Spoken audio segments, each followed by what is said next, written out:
Thank you for coming. Welcome to my talk that's titled, Is the Pen Mightier than the Sword?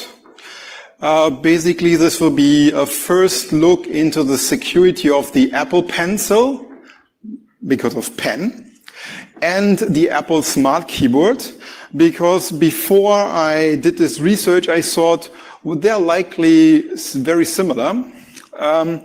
In some regards they are, but we will see this. So who am I? I'm Stefan. I'm from Germany. I do this whole security things for 30 years now. I started with doing runtime encryption, then I moved over to exploitation. Then I moved over in this whole web security and PHP, and then I got so bored that in 2010 I thought I need a real target, so I went into the field of iOS security. Okay, so the motivation of this talk is, well, one thing is not on the slide, but I was actually quite annoyed when after a year of buying it, I took out an Apple Pencil and connected it to my iPad, and it didn't work anymore. I later learned it's a broken battery, so I cannot do anything, but I wanted to know how this whole thing works, and that's why I started the research. But also there are a bunch of security aspects when you look at the accessories that you can buy for iPads. A lot of people use these Apple Pencils and these smart keyboards, and they don't actually think about that this is like a computer. And they connect it to their iPad, and they just use it. And unlike the normal iOS system, there is actually no public research on the security of these accessories at all. At least I don't know any of it.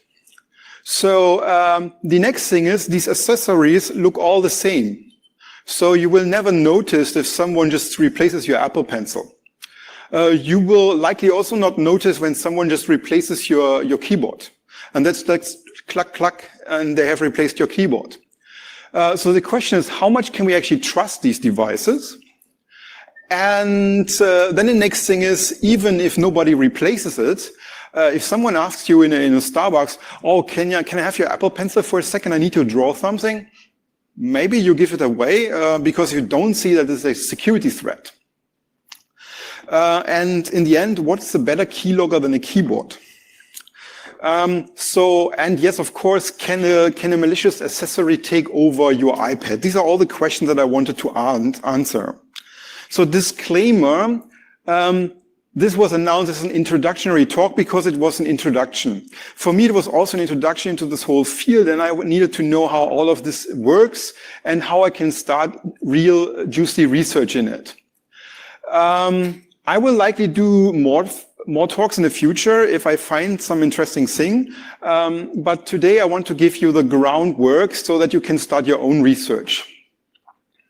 I also so far did not harm any device. What I mean by this is I did not attempt any hardware attack. So I didn't try to break them open and modify the chips directly. But this is something I will also look into with help of some hardware security people. So this talk is kind of open source because I will use a few scripts and demos inside this talk, and all of this will be available on this GitHub. So far, I've only created this and uploaded like an IDA file loader, but the other stuff will come within the next few days. Also, a white paper and the slide deck is on the website from Hack in the Box. Okay, so how do we start this research? The easiest way is to find out what's inside. But as I said, I didn't harm anything, so I just looked it up on the internet. And there's iFixit, who actually did a teardown of this Apple Smartkeyboard in, I think, 2015. And what they did is they found inside that there is an STM32F103VB microcontroller in there. And since then, Apple has released this smart keyboard in 3 different form factors: 12.9 inch, 10.5, and 9.7. The issue here is that the iFixit teardown is only for the very first one. So in theory, it's actually not known if the other two revisions have the same microcontroller inside. The 9.7 seems to, because the firmware is very similar, but the 10.5 might be a completely new revision with a new microcontroller. The great thing about these STM microcontrollers is that for each of these, you just Google them and you find the product URL and the data sheet, and then you get tons and tons of information about them. This one here, for example, is a mainstream performance line microcontroller, which basically is an ARM Cortex M3. It has 128 kilobytes of flash memory, 20 kilobytes of SRAM, and according to the datasheet, it has no memory protection unit. This means there can actually no real protection on the memory. The Pencil was also teared down by iFixit, and they discovered that there's an STM-L151UCY6 microcontroller in there, which is the red part here. And this is a slightly different one. But again, we can just Google this and we will find the product URL and the data sheet. And from the data sheet, it says it's an ultra low power. It's also on Cortex M3. It has 256 kilobytes of flash. It has 32 kilobytes of SRAM. It has 8 kilobytes of data EEPROM. And the nice thing here is it actually has an MPU, so it can use memory protection features like non-writable and so on memory. Also, it has memory option bytes so that the flash can be configured so that certain areas of the memory are not readable. So as I said, these STM microcontrollers are very nice because they are very, very well documented. You can just Google them and you get to this product URL. And then at the end of this website, you will find a large table of many, many documents about this specific microcontroller or the family. So you will find programming guides. You will find, of course, the data sheet and everything. And inside this is everything you need to know to understand how they work. For example, this here is from the Smartkeyboard, from the data sheet. It shows you the memory map of this microcontroller. And you can see here for each peripheral what the address is. And then in the other documents, you can find what registers at what offset and how do they work, what bit means what. And so it's very nice, especially if you have never done anything with these kind of things like me before. So the memory protection unit here, which is basically the thing that can give your memory different protection levels, the lack of this is actually the first, in my point of view, little security weakness, because it means if you find a vulnerability, the exploitation is likely very easy because there is no memory protection. The Apple Pencil, you must know, it actually has this MPU inside the Cortex. But from looking at the firmware, I did not find any usage or configuration of this MPU. So it's either not used at the moment, or there's an unknown boot ROM that runs before the firmware, and that might configure the MPU. But this is unknown because it's not extracted yet. So the next thing is when you know what's inside, you want to know what is actually running on it. So you normally want to have the firmware. So the nice thing about the Pencil and the Smartkeyboard is they both allow firmware upgrades. Actually, the firmware is automatically upgraded when they're connected to your iPad, and the upgrade is even silent. So you don't see that the upgrade happens. It just doesn't ask you, it just does it. Which was surprising to me because on the internet you can find some some pictures where actually there's a pop-up asking you if you want to upgrade some firmware, but in reality, these updates happen silently. At least those that I could witness. The user is absolutely not involved in this UTA process, and that means you cannot just like download from an Apple website this firmware binary and look at it. So if you want to get the copy of the firmware, you actually need to follow the whole automatic upgrade path and find out where the update is. So who is actually capable of updating? So there's this thing that is the launch daemon called COM Apple Mobile Accessory Updater. And that launch daemon starts the FAT daemon. Inside this daemon, it's never said what actually FAT stands for, but it's likely firmware update daemon. So this daemon, for some reason, runs as root, and I cannot witness that it runs in any sandbox.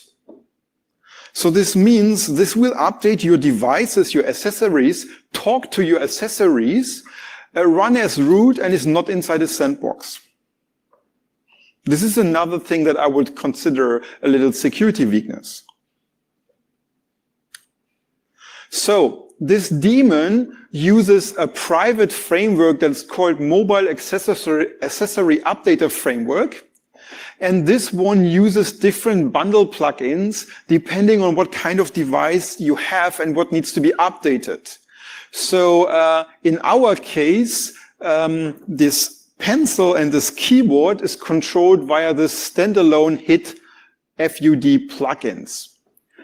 And when you look at it, and also from the name, you can see in the code that it's actually creating HIT device connections to some drivers, and then uses them, sends HIT feature requests, and uses them to perform actually the upgrade.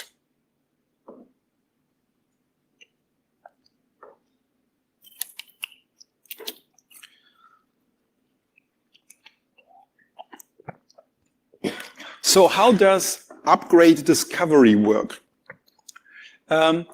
This whole thing starts with the iPad downloading a manifest that contains information about the updates.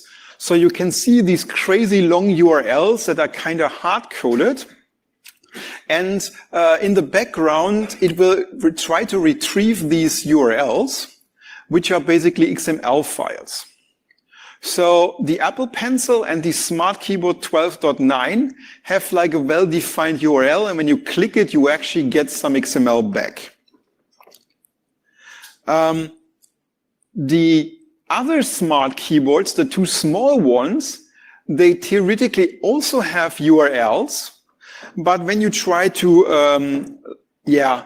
open them, you will see that the Smartkeyboard 9.7 will actually tell you, oh, there's no upgrade here, there's no firmware upgrade, there's nothing here. And the 10.5 is even worse, it will give you an access denied error. So there's nothing there. And this is a problem when you do the research, because you only get an update for the 12.9, there's no public firmware for the other two smart keyboards. So when you look into this manifest, it's like an XML that's the usual description of all the content. And basically it tells you what is the version that is available at the moment, how it is packed, normally that is zip. Then later in this XML, it will actually tell you where exactly you can download it and how big it is. And it also has a SHA-1 of the downloadable file, so you can verify it. And then the whole thing is theoretically signed with some Apple-specific XML signing. So you see in the end there's a certificate and the signature. And this certificate it uses, it's called the Esser Manifest Signing Certificate. So when you take this certificate and use OpenSSL to make it human readable, you will get this kind of dump. And it's kind of interesting that this certificate is expired. It expired like last month, in the middle of last month on 14th of July. And since then, I've tested it every day. Since then, Apple has not fixed that. However, for me at the moment, it's a miracle what this actually has an impact. Because, as I said, there are still silent firmware updates happening, and they happen beside that this year is not working.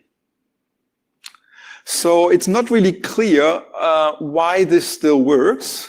And I haven't actually tested it if it will also update on a very fresh restored device. Maybe a device that was restored after this date doesn't have it cached yet, and then maybe this will have an impact.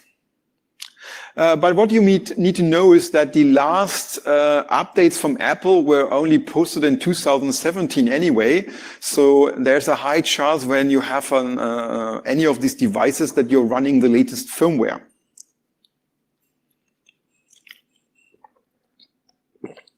Okay, so now we know where we find these XML files, where we can download the zip files. And now we need to know what's actually inside this zip file. Well, I will not bother to show you the directory structure. We are only interested in the fact that there's a firmware file inside. And for the pencil and for the keyboard, this is an AFU file, which is likely accessory firmware update. Again, this is nowhere actually really documented. The file extension is not necessarily AFU in this file. It can be .bin, .anything. And I think the keyboard, for example, has .bin and the pencil has .afu. Those two accessories are not the only ones using this file format. For example, the Smart Remote, no, I think it's called Siri Remote, sorry. So the Siri Remote uses the same file format, but for example, the AirPods have a completely different file format. Yes. In general, the file format looks like this. We have a 128 bytes header. That header is followed by the actual firmware data. Then we have, at the moment, a SHA-256 hash of the data and the header. And then, in the very end, we have a signature over this SHA-256 hash. The signature is actually PKS padded, so it's a secure way to do a signature.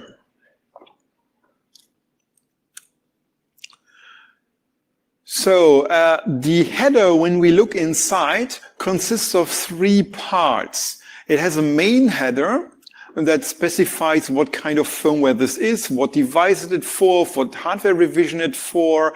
It has a CRC over the firmware data, and of course the length of the firmware data.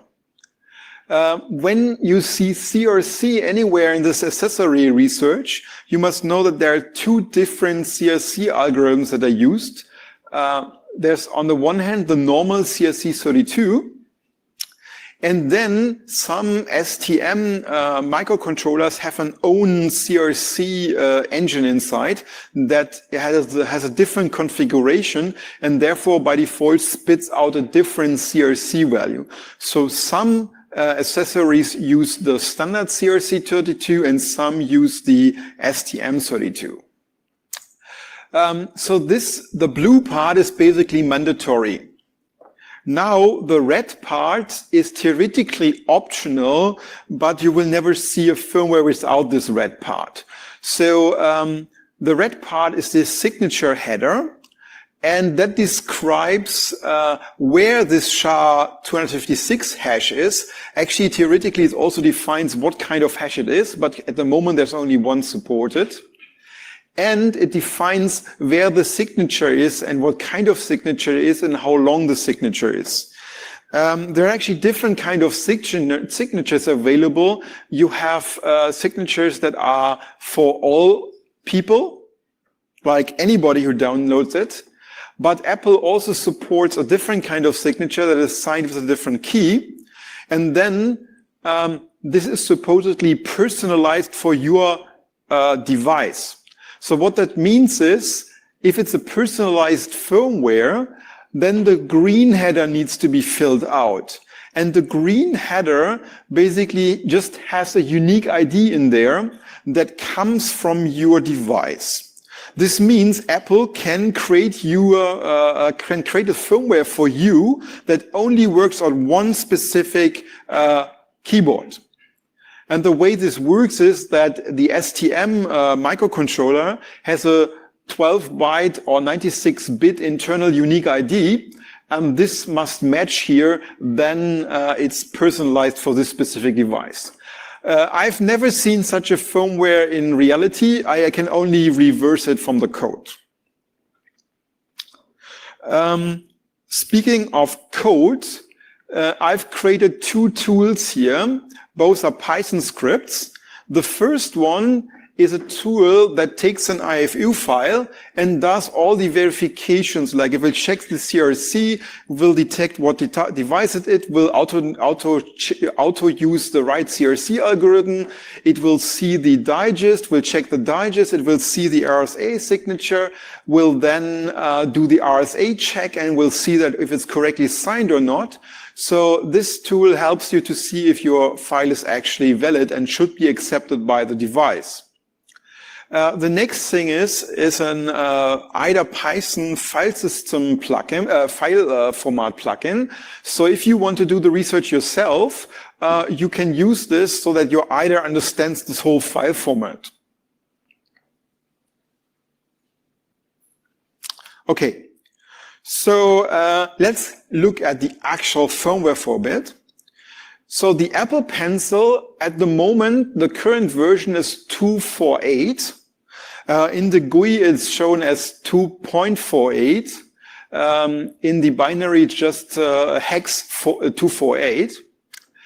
This one is available as OTA update. That means you can get access to this file just by downloading it, this upload path that I showed earlier.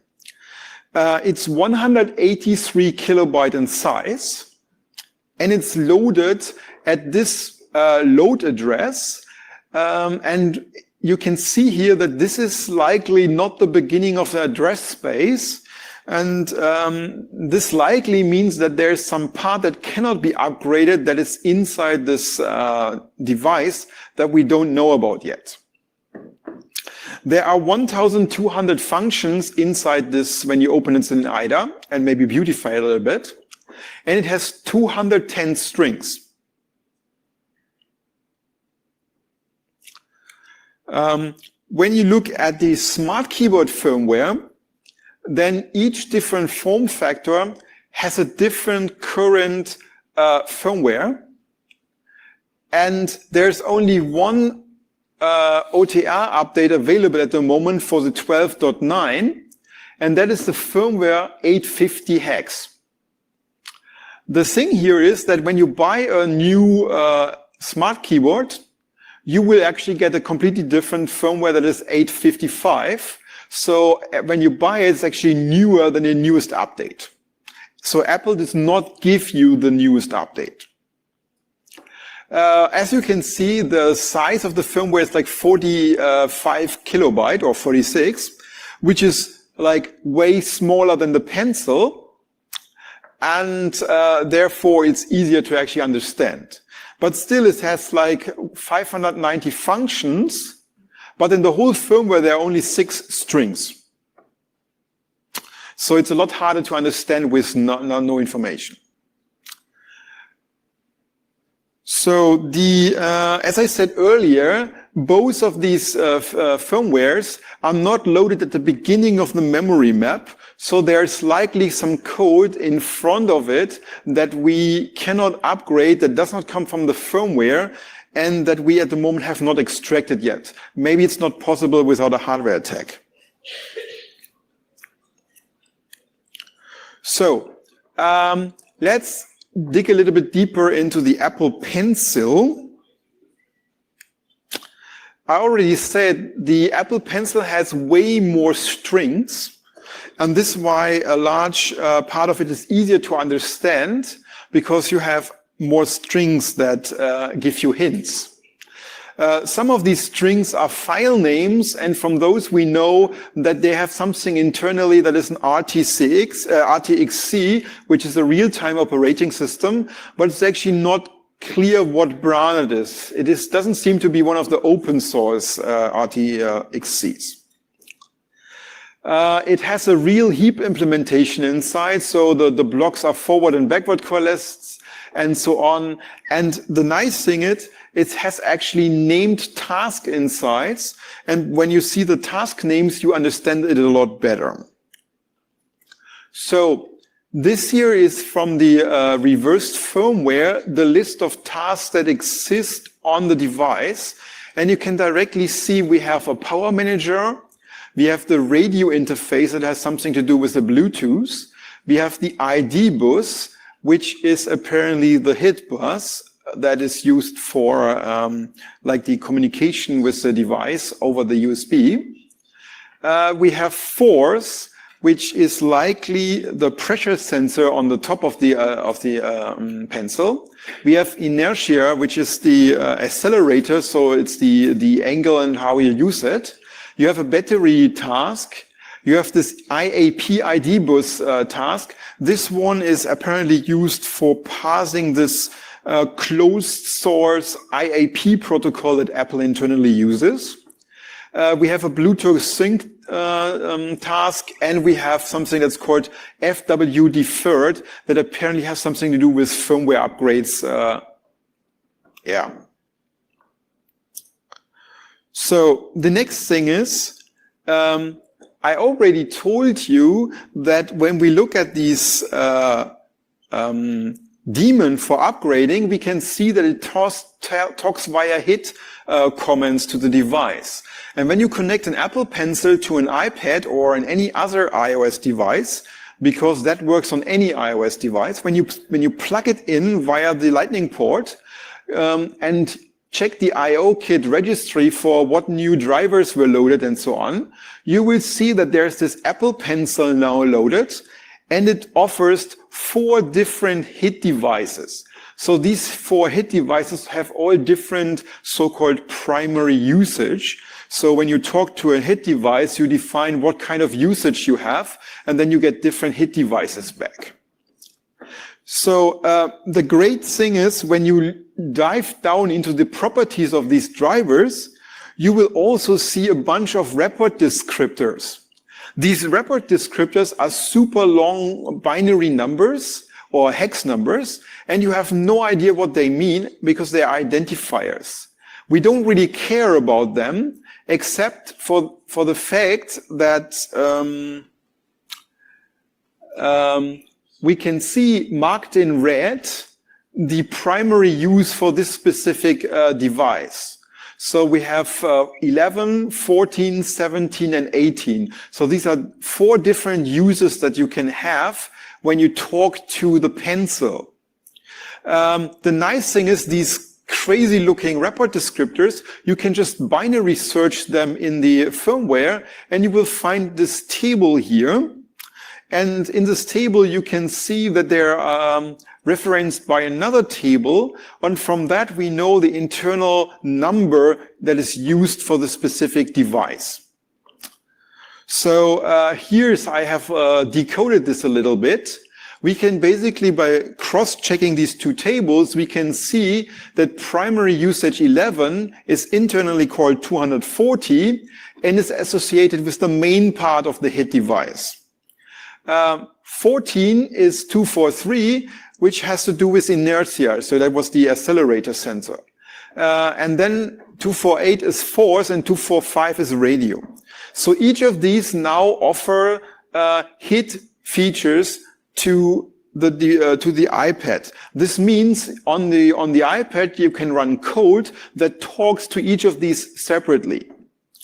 The nice thing is, once you have figured out these numbers, you can find the place in the code where they actually set callbacks to handle these feature reports. And here's one example where you can see in the inertia main code, they are setting a callback for 243, which was the inertia device.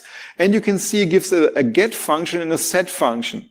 So the idea here is when you send with an USB hit device comment, which is a get feature report, it will go through the first parser. And when it's a set feature report, it goes to the second parser.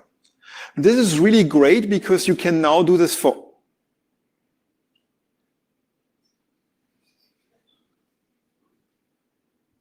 I don't know how this happened. You can do this for all of them. And yeah, and then you get all the parsers that are involved in hit parsing. Okay, so let's see how this really works. So how does the firmware upgrade protocol work? So this is a lot of code, but it basically just shows you how you can connect to a driver, to a hit device driver on an iOS device that has a specific primary usage, in this case 11, and a product ID, which is 268 in this case, which is the keyboard, the 12.9 keyboard. The nice thing is, and this is something that maybe Apple does not even realize, this works even inside a sandboxed iOS process. So any app on your device can talk to your accessories. Then the next step of this upgrade protocol is that it sends a get feature report B8 to the device and gets a return buffer. The return buffer has different content depending on the protocol that is used. And the WBS is basically the write buffer size, so it knows how big the device can be written to. And for example, the keyboard uses protocol 1 and the pencil uses protocol 3. And the difference is that with protocol 3, you have more configuration, like if you want an extended setup or if you want to have, if you want to send offsets or not, you can see this, whatever the device needs from the flags. Okay, so as I said, there's this feature with protocol 3 that you can have extended setup. If this is required, the next step is sending a set feature report B0 with this certain magic C3BC code to the device. And this initialized firmware uploading.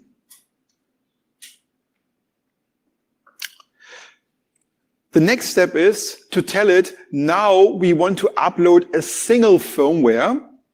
So we have to send B0 with the magic code 6272.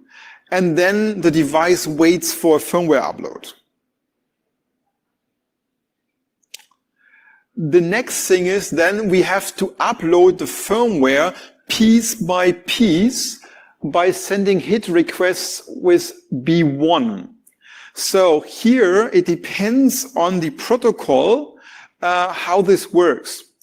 Because some devices like the keyboard require you to give the data offset in the beginning. So the first 3 bytes are used as a data offset where this is actually written into the firmware buffer. And this data offset is big endian, but only 3 bytes. Yeah, and after these 3 bytes, you will see the data. And of course, a lot of these requests need to be done to send actually 183,000 bytes because the write buffers are like 55 bytes. So you have a lot of these requests. So once you've uploaded everything, you need to commit this firmware by sending a B2 report with the code 0. This will then tell the device you have now a whole firmware, please check it. Then the device will do all kinds of checks like the RSA check and everything. And when you now ask with a get report of the status by asking get feature report B2 for the status, you should get an A1 hex back. Everything else means there was a problem with the firmware. And when you look into the white paper, you will see a large list of all the different error codes. Like, for example, the RSA signature is missing, the signature is wrong, the digest is wrong, the CRC mismatches, and all these kind of things. Or, for example, the firmware version is wrong, you're trying to downgrade. So, the thing is now, on the Pencil, you now have to fully commit all uploaded firmwares by sending a B2 with the C3BC code, and then for the Pencil, you have finished firmware uploading. For the keyboard, you don't need this. And the last step is then that you send a reset to the device, and then basically the device will reboot by sending a B3 hit command. I will now demo this on an actual Pencil. And the interesting thing here is that Apple forgot to have a downgrade check inside the Pencil. Normally, Apple, this is like a sticky requirement for all their accessories. Everybody who creates an accessory for iOS devices, they are never allowed to ever allow downgrades, because then you can upload an old firmware and exploit a vulnerability in old firmware. So Apple absolutely forbids this, but in their own product, they forgot it. So now let me see if this works. I'm taking the iPad here. I start screen mirroring. And now let me see if I can move this over. So this is now my iPad. Oops.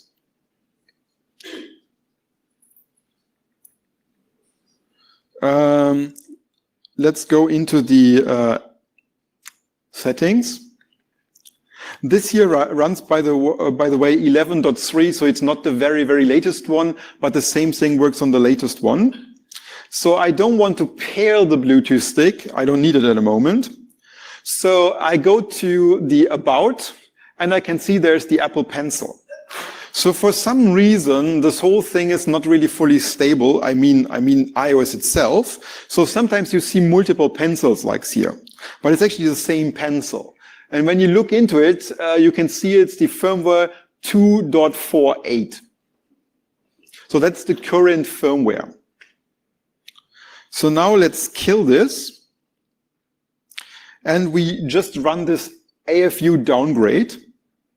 So this does nothing. It's just a white screen once it pops up. So, and this now takes about 1 minute, and then it will terminate the app. And if everything worked, we should then have a downgraded Pencil. Again, this is something that should never be possible, because then you can upload an older firmware with a known vulnerability, exploit it, and take over the Pencil.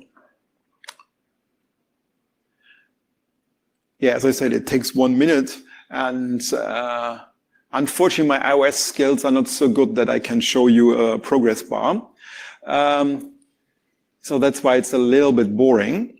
So this does not work against the keyboard, because the keyboard actually is a well-behaving accessory and will never, ever allow to upgrade to a lower firmware.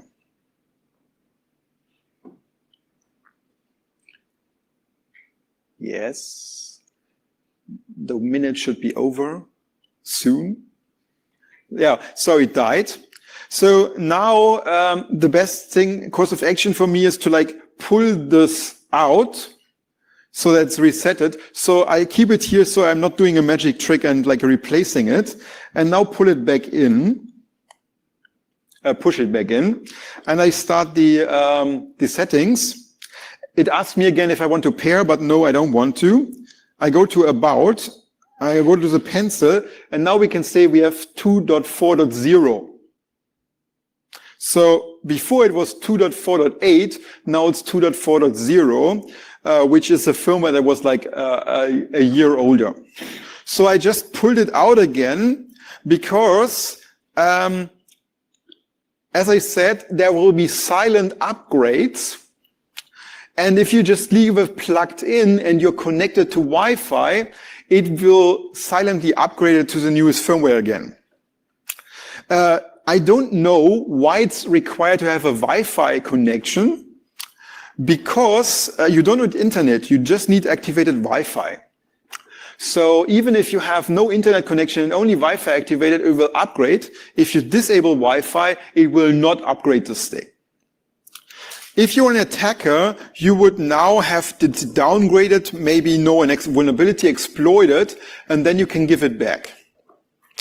The nice thing is when you do these attacks, you actually don't need to run around with a keyboard all the time, with an iPad all the time, because you can just stick an iPad, an Apple Pencil, you can just stick it into an iPod. You cannot draw on it, but you can still do all this communication via Lightning with the pencil and enjoy whatever exploit you might have. The other great thing is the iPod actually cannot upgrade your stick because it doesn't have the right plug-in for it. So, yeah, let's go back to the slides. So we've now seen we can downgrade the firmware on the pencil and maybe exploit it. Now let's switch over to the Smartkeyboard. And there's something interesting about the Smartkeyboard because it uses SPI storage. What I mean by this is when you upload the firmware with these B1 set feature reports, and give it the offset where it should write it, it's actually not writing it into host memory. It's actually writing this over SPI to a specific memory offset of this SPI memory. It forces that all writes are going to this 20000 and 3BB000. Everything inside can be written. Everything outside cannot be written. When you upload a firmware, it is not necessarily like the main system firmware. It can also be other smaller types of firmware, like for example D0 or C0. There's no official name for them. The first one, the D0, is some configuration block that gives your device the serial number. And D3B is something else. That has, I think it's called something with keys, but there's only a 32-bit value in there that is strange. So, okay, so this means we can only write to this area, but there's area outside of it, and our stuff that we write might be copied around. So the great thing is that the keyboard has a hit feature report B6 that can be used for retrieval of the whole SPI memory. So you can read everything that was flashed, written to this SPI, you can read it back. And this works by setting the offset by doing a set feature report. And then you can read from this offset by using a get feature report B6. And then you can read arbitrary in this big block. The storage seems to be non-volatile. So even if you disconnect the keyboard for several days and put it back, the storage is still there. And whatever was previously written can be read back. The only attention here is that in the newest, in the small keyboard, in the 10.5, this feature does not work.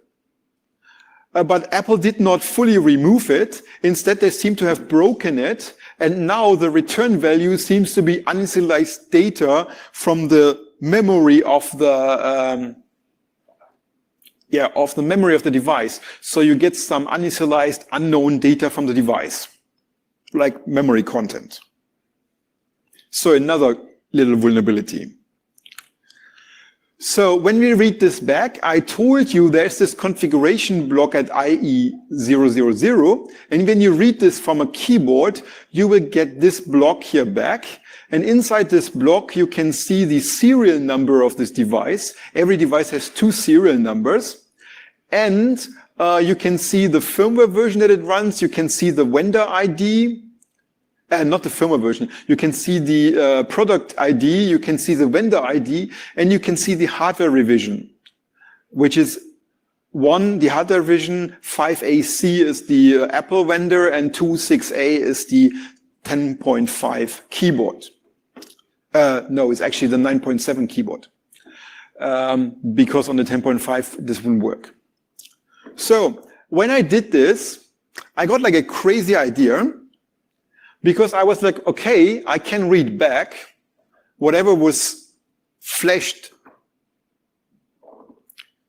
So why not buy a new keyboard and read what's there? My idea was that Apple likely will upload the firmware in the same way. And then the idea is I can maybe read the firmware out. So I did this. I uploaded it and read it.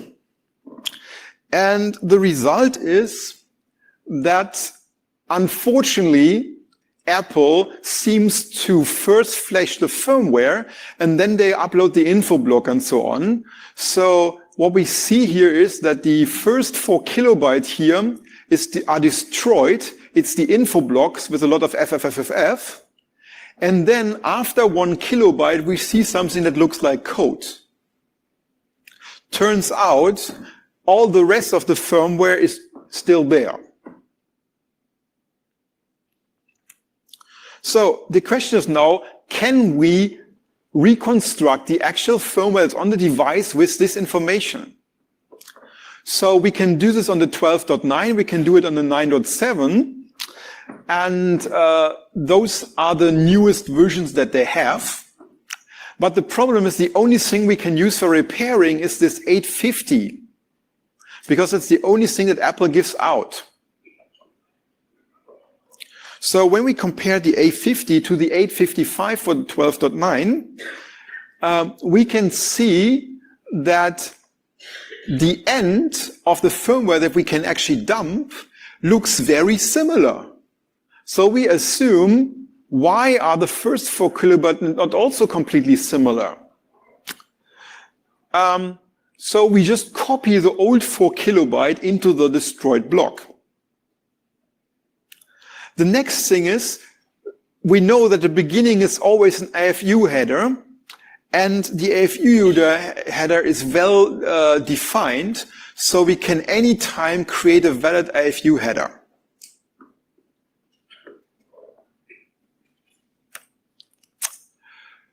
Now, when we've done that, we have to reconstruct the green stuff.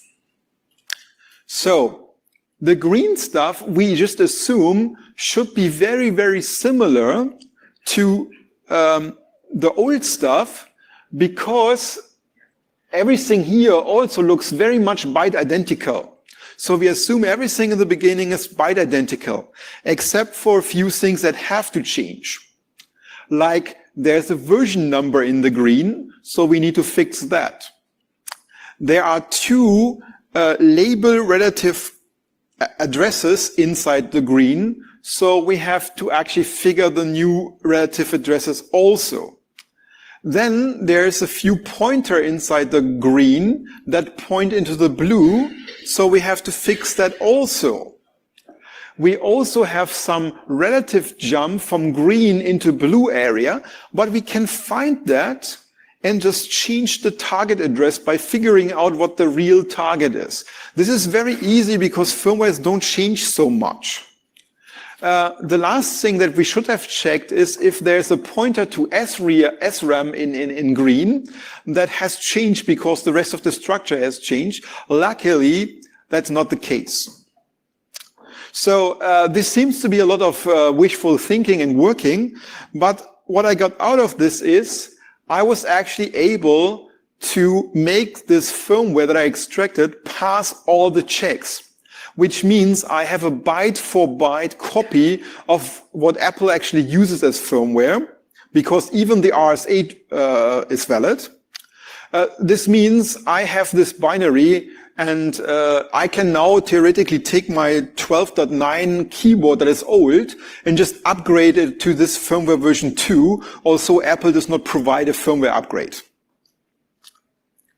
So With the other keyboard, it's not that simple.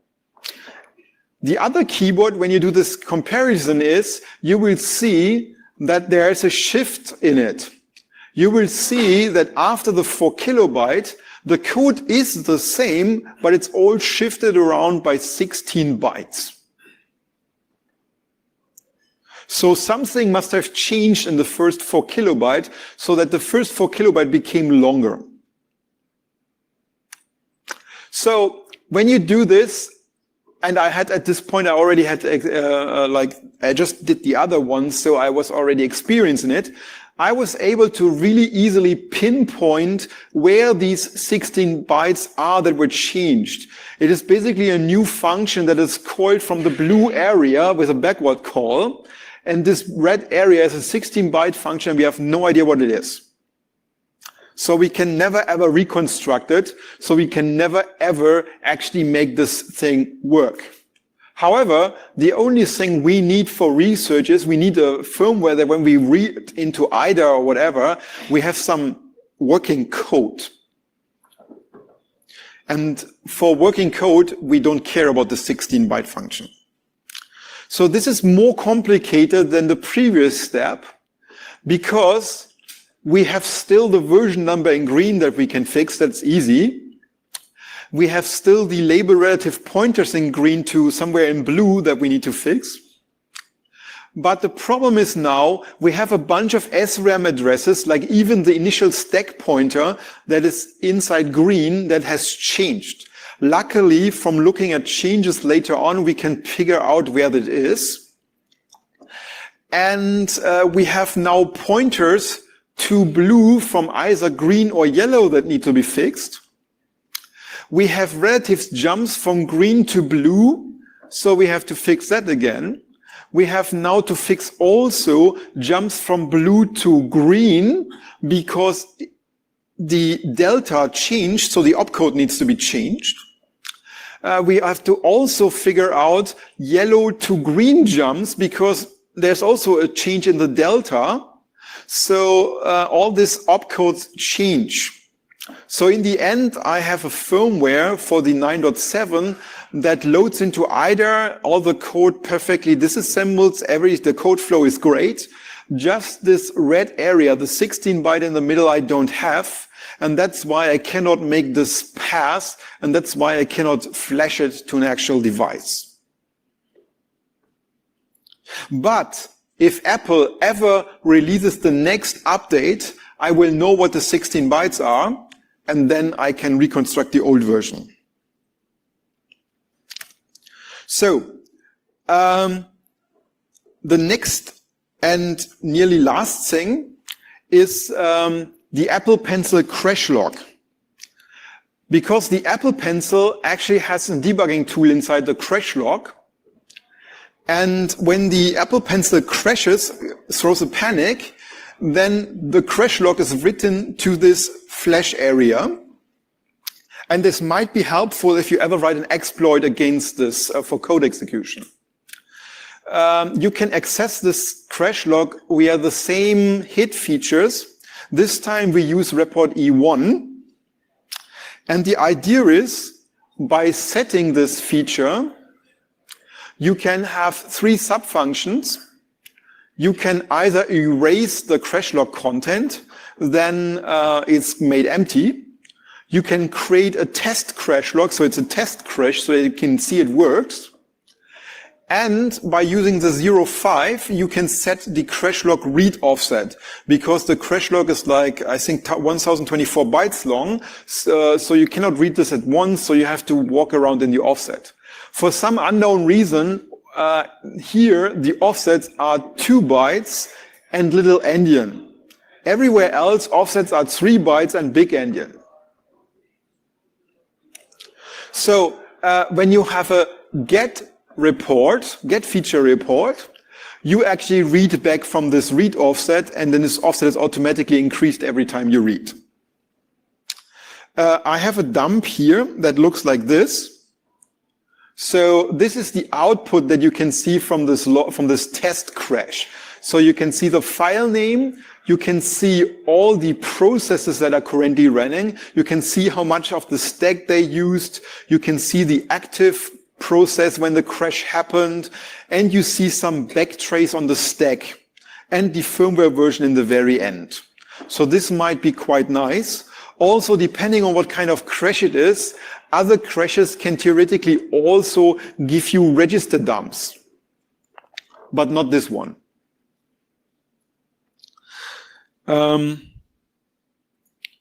Let me just show you this.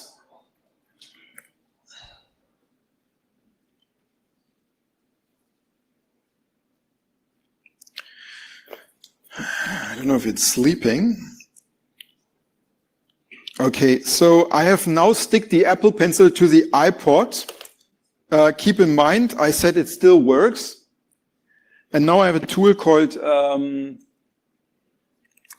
Toolkit Crash Log. When we run it, we can see this is now the dump. The same one that is on the thing.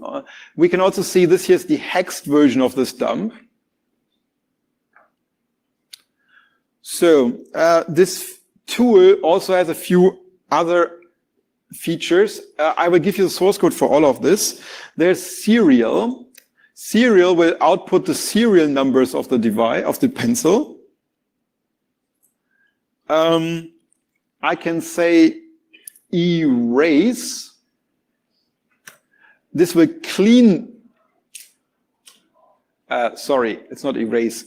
It's clean. I can clean.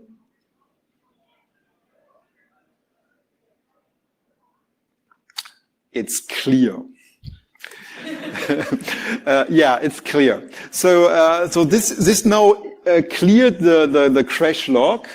So when we now dump the crash log, we will see it's all zero. There's nothing in the crash log. And now we can use the test. So when we test this, it takes a while. And after it tested it, it's usually a good idea to unplug and plug in again. And now we can do this again, and we have the crash dump again. And because it's the auto-generated, it always seems it's the same, because it's always the test crash. I have actually never, except for one time I saw a mem fault, but usually the pencil does not crash. I have also another tool called brute force. When you run this, it will try out every single hit report. And this here is for primary usage 11. So you can see here are the serial numbers. But you can also give it a different primary, then you get the different output because you're talking to a different part of the device. And so on. There's 17 and so on. You go. So this is the thing is, for some reason, when you do this for the 17, the device becomes really slow after this. And now everything takes forever. Let me just pull this out. Then everything is fine again. In theory, you can also say set. Then it does a set report and sending random data. And when I now read it back, you can actually see I get far more back. And I'm actually not sure what this is because I just coded this tool like 10 minutes before the talk. So I don't know why suddenly this comes out. Yeah, I had a different version, but I never actually tried to fuss it this way. So I don't know if I disturbed the device at this point or the driver or what, why suddenly I get so much other things back. But again, I give you all the source code so you can play around with this. So let me just get back to the slides for the conclusion. Oops. So the result and the conclusion. So one of the most important things for me was, can someone just upgrade the firmware and take over my system? So I figured, I realized it's RSA 2048. I looked at the code. It seems to be good and well implemented, and I don't think there's a vulnerability in there. Also good is that the Smartkeyboard is actually protected against downgrades. Bad, of course, is that the pencil does not protect against this, but wanna bet in a few days this changes. The also bad thing is that you can read back the old firmware. That's maybe not a good idea that you can just dump the firmware. And the other thing is I want to really know what is inside the bootloader, because if the bootloader doesn't have an additional signature check, this would mean a one-time code execution is forever taking over the device. Because then you can just bypass the signature check. So I really want to know if the bootloader has a check too, so I have to find this. The other security architecture con is that we did not see any exploit mitigation anyway. There's no randomization, there are no canaries, there's no non-executable bits. And maybe it isn't even possible because the MPU does not exist in these devices. Also a security problem is, why can sandboxed iOS application talk to these devices and even downgrade the firmware? This should never be possible, even because Apple even wants people to not touch serial numbers, so you can just read the serial numbers. Or you can just store some data in the SPI of the keyboard and then keep the data there. Also, why is the firmware update daemon not sandbox? It talks to the device and reads data from the device. And I believe at least at one older version, the device could give it an illegal write buffer, and this would heap overflow. In the current version, that is no longer the case, but I saw an older version where it looks like it could work.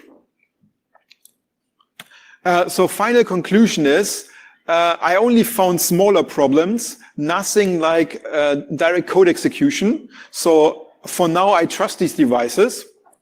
But I've only looked at the part. I've mostly looked at the firmware verification and the hit stuff. I have not looked into Bluetooth on the pencil and the parsing of this proprietary MFI AIP protocol, because that's super strange. I also have not done hardware attacks yet. I will talk to Dimitri to do this. And one thing I want to do is I want to change QEMU, the STM port, so that we can run the firmware in a QEMU. So, and this is it. I ran over time, but you can ask me questions later, and unless you have a very fast, short question. Yunchen? For the firmware reconstruction, you said you made the RSA check pass. Yes. There was a key created by you, I assume. No. What I mean by this is, I repaired the firmware so much that it passes the normal check. But you said the signature matched as well, so you yes, put your own. I was able to fully reconstruct the first 4 kilobyte, and of course I was a bit lucky. I made all the right guesses, but I was able to. This firmware can just be uploaded to it. Yeah. But if the content changed, the signature should change as well, I assume.